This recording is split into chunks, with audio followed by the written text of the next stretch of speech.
Capsule sur les mouvements de bassin. Donc le bassin peut bouger dans différentes directions.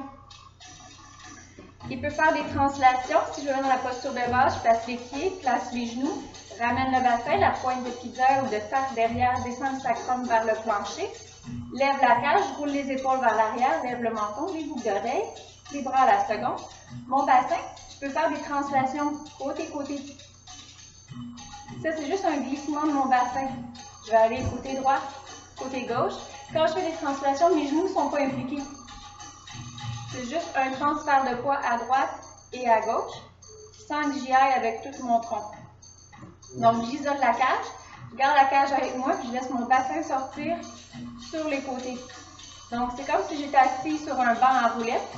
Je glisse le banc en roulette à droite, à gauche, à droite, à gauche. Puis, une bonne manière d'observer si vous faites une translation, vos deux hanches vont rester sur le même niveau. C'est un glissement du bassin à droite et à gauche.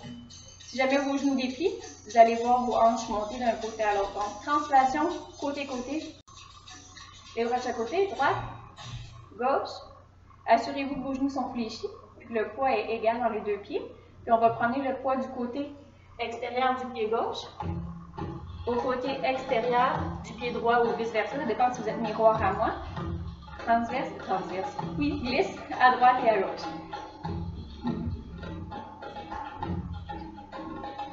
Côté-côté. Pendant que je fais mes translations, je pense toujours à ma posture. Je surveille si mon sacrum est resté aligné vers le plancher ou si j'ai commencé à sortir les fesses. Si vous sortez les fesses, vous allez écraser vos disques lombaires. Vous allez commencer à avoir des maux de dos au bas du ventre. Au bas du dos. Donc, ramène le bassin pour aligner le sacrum vers le bas.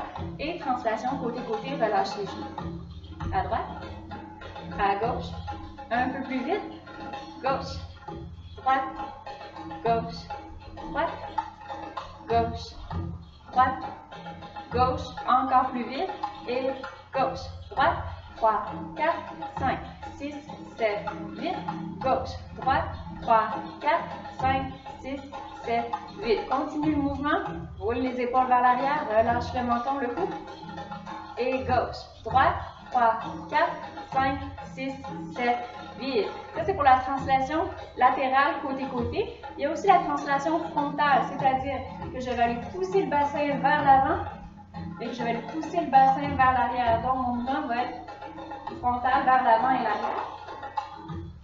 C'est encore une translation parce que je ne vais pas utiliser un changement de niveau. Donc, quand je vais vers l'avant, j'imagine que quelqu'un tire mon pantalon, je résiste ma cage, je reste au même endroit. Puis quand je vais aller derrière, c'est comme si quelqu'un tirait mon pantalon vers l'arrière aussi. Ce qu'il faut éviter quand on va vers l'arrière, c'est de basculer le bassin en même temps. Ici, mon pantalon fait une angle. Ce que je veux, c'est garder mon pantalon droit. Donc, je vais vers l'avant, il est droit. Quand je vais vers l'arrière, la seule manière de garder mon pantalon droit, c'est si je rentre le bas du ventre vers l'intérieur. Comme si quelqu'un avait une glace dans sa main et qu'il voulait mettre sa glace sur mon ventre. On fait une petite contraction dans le bas du ventre et on s'éloigne en même temps. Donc, mon bassin est sur une raille qui va aller vers l'avant, vers l'arrière. La même chose, c'est un transfert de poids.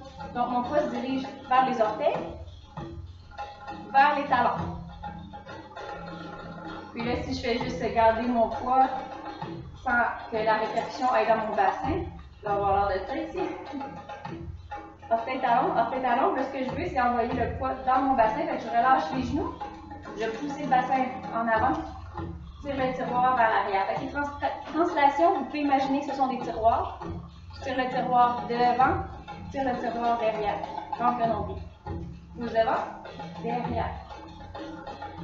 Devant, derrière, devant, derrière. Assurez-vous que vous avez la posture, roulez les épaules vers l'arrière, relâchez les genoux, vous mettez vos bras à la seconde, tire devant, derrière, un peu nombril, devant, derrière, devant. Quand vous allez entrer le nombril, vous allez sentir que votre sacrum ici va vouloir aller vers le bas, ça va allonger votre dos, ça va dire devant, derrière, et devant, derrière, devant, derrière, devant, derrière, devant, derrière. C'est rare qu'on va faire ce mouvement-là de vite, ce mouvement de bassin devant-derrière rapidement, ça sert à rien de le pratiquer aussi vite.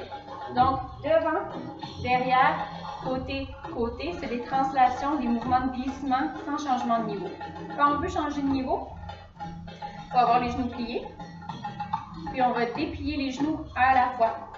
Donc déplier le genou un à la fois. Tout. Fait que je déplie un genou à la fois. L'autre genou reste allongé sans nécessairement aller clencher derrière. Parce que quand on clenche derrière, c'est pas bon pour le genou. Ça va prendre plus de temps, plus d'effort pour ramener le genou plié que s'il est déjà plié. Si je vais jusqu'au bout, ça demande un effort plus grand, puis ça fait faire des soubresauts. Donc, je garde les genoux fléchis. J'en défléchis un à la fois, sans le défléchir au complet. Juste un peu. Droite, gauche, droite, gauche. Fait que mon bassin ici, il se trouve à monter en haut. Lève, monter en haut. Tirer vers le haut. Ma hanche droite monte quand je déplie mon genou droit. Ma hanche gauche monte quand je déplie mon genou gauche. À droite, à gauche. À droite, à gauche. Fait que mon bassin se trouve à faire un effet de levier à cause de l'action de mes genoux. Le bassin va bouger de droite à gauche en montant vers le ciel. Parce que je déplie mes genoux, je reste basse. Je pourrais faire comme ça, mais ça fait sortir mon bassin. Ce que je veux, c'est rester basse, les genoux fléchis, faire monter les hanches vers le plafond, comme des pistons. Et sur ce mouvement de bassin-là, on peut rajouter une contraction de fesses, mais ça, on va le voir dans la vidéo des accents, parce qu'on va aller faire des accents en contractant la fesse. Pour l'instant, on voit juste la mécanique du mouvement, qui est le dépliage de genoux, si je peux dire, pour faire monter les hanches vers le ciel. En haut, en haut, en haut, en haut. Donc ça, c'est le mouvement vertical du bassin. On a vu translation, donc horizontale, côté-côté, devant, derrière. Mouvement vertical qui fait bouger les hanches vers le haut.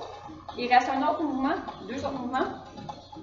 L'autre mouvement que le bassin peut faire, c'est antéversion, rétroversion. On peut aussi appeler le in et out du bassin. Donc, mon bassin peut aller en rétroversion. Donc, je tire le pubis vers l'avant, rentre le nombril, comme si j'étais un petit chien qui vient de se faire chicaner, je rentre la queue. In. Donc, mon bassin bascule vers l'intérieur. Bascule in, pubis va vers l'avant. Si je veux basculer vers l'arrière, je sors un peu les fesses. Mon bassin s'en va en membre ouvert vers le sol. Donc, en sortant les fesses, ça c'est un out. Mon ventre est relâché, donc c'est un out de ventre et un out de bassin. Bascule in, bascule out. Bascule in, c'est le pubis devant. Out, le sacrum remonte. In, out, in, out. Bascule in, bascule out, bascule in, bascule out. Et devant et derrière. Quand je bascule in, le nombril rentre à l'intérieur, ça fait une ligne. Out, le ventre est sorti. Bascule in, bascule out, bascule in, bascule out. Je ne fais pas d'effort présentement pour sortir le ventre vraiment. Je fais juste relâcher mon bassin pour qu'il bascule devant derrière. Ça peut penser un peu à un mouvement de danse africaine. In, out, in, out, in, out, in, out, in, out, in, out, in, out, in, out.